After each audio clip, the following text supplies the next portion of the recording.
বিসমিল্লাহির রহমানির রহিম।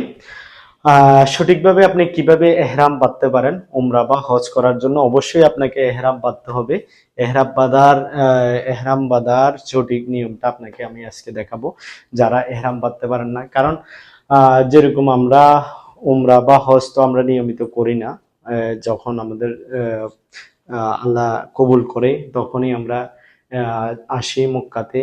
তো উমরা বা হজ করার জন্য অবশ্যই আপনাকে এহরাম বাঁধতে হবে। এহরাম বাঁধার যে সঠিক নিয়মটা যদি আপনি সুন্দরভাবে সঠিকভাবে বাঁধতে পারেন, তাহলে আপনার পুরো সম্পন্ন এহরামে আপনার যে এহরামের কাপড়গুলো আপনার খুলবে না।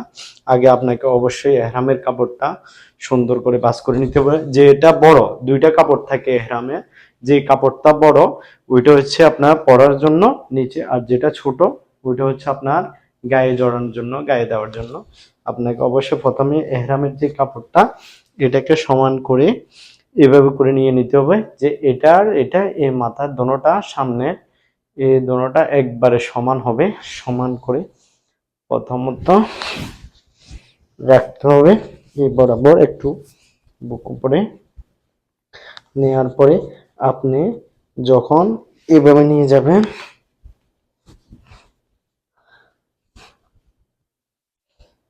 হ্যাঁ, এরপরে এখানে একটা হাত দিয়ে এইভাবে ধরবেন, প্যাডটা একটু ছোট করে উপরে। তারপর এখান থেকে আবার আপনার জিনিসটা এখানে ধরে এই জিনিসটা এখানে নিয়ে আসবেন।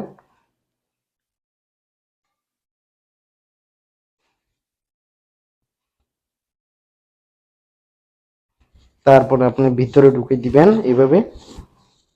এভাবে ঢুকানোর পরে আপনি বাইরের দিকে আবার দিয়ে দিবেন।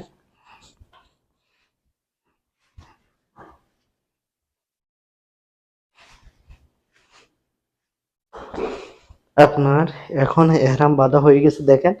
আপনার এই জিনিসটা এখানে এভাবে থাকলে আপনি হাঁটতে পারবেন, চলতে পারবেন, আটকিবে না। এই জিনিসটা এভাবেই থাকবে, কিন্তু সামনে এইভাবে সুন্দর, দেখেন, সম্পূর্ণভাবে আপনি এহরাম বাঁধে ফেললেন। আর এটা সহজে খুলবেও না। তারপরে আপনার যেটা আছে উপরের যে পার্টটা আছে, ওই পার্টটা আপনার আহ, প্রথমত যখন আপনি গোসল করবেন, গোসল করার পরে আপনাকে অবশ্যই এভাবে সুন্দর করে, যেন শরীর দেখা না যায়, ওই হিসাবে ডান দিক থেকে এভাবে করে দিয়ে দিবেন। তারপরে আপনি নামাজ পড়তে পারবেন।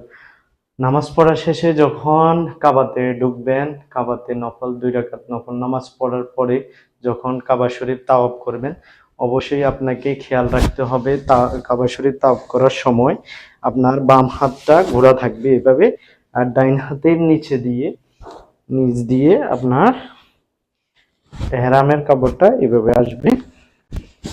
আপনি সুন্দর করে এভাবে তারপরে আপনি তাওয়াফ করতে পারবেন। এর আগে আরেকটা কথা, আপনি এটা বাঁধার পরে আপনি আরো শক্তভাবে যে বাঁধার জন্য একটা ব্যাগ বা একটা বেল্ট নিতে পারেন, এগুলো পাওয়া যায়। এই বেল্টটা আপনাকে কিভাবে পড়তে হবে আর কিভাবে দেখাতে হবে আমি দেখাচ্ছি।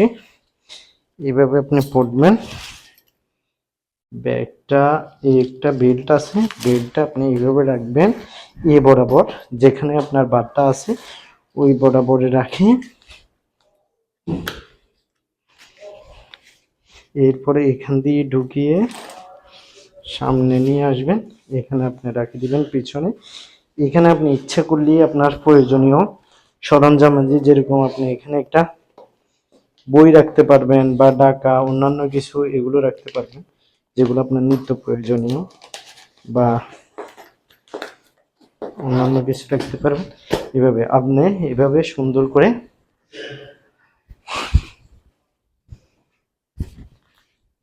এভাবে তাওয়াফের সময় আপনার ডাইন হাতের নিচ দিয়ে এহরামের কাপড় এভাবে যাবে।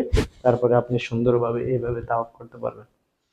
আশা করি সবাই বুঝছেন এহরামের কাপড় আপনি কিভাবে সুন্দরভাবে পরবেন। আর ইনশাআল্লাহ সুন্দরভাবে তাওয়াফটা দেখাবো আপনাদের সবাইকে, কিভাবে আপনি উমরা করতে পারবেন।